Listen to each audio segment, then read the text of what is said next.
one of the specialties of Wing Chun is that you put on the state. You project the state forward with the intention to hit, and the shapes will naturally roll according to the environment. So if I'm coming, if Carlson has some type of guard up in any type of shape or form, I come through with the intention to strike.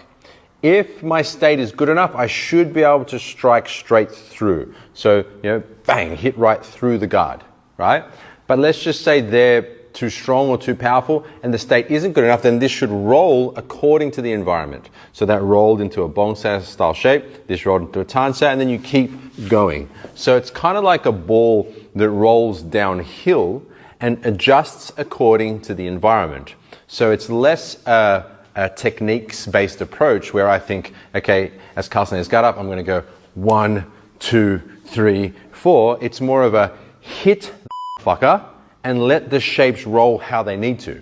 So as Carlson comes in and I'm going to it, I punch and this will move according to what's necessary. What's necessary, yeah?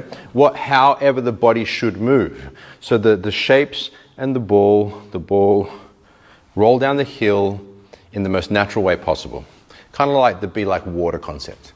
So, even though we practice traps and counters to traps, these are a natural consequence of your state coming through. So it is good to have an idea, okay? As Carlson goes to use a bong sao trap, for example, that one of the counters would be a fuk sao trap, right?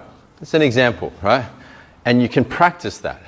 But when it comes to combat, there's no real time to think. So you've just got to think, hit the target, and then all your training, your chi sao training, your luk sao training, your state training will kick in to its best possible degree to redirect incoming strikes until you can hit the target.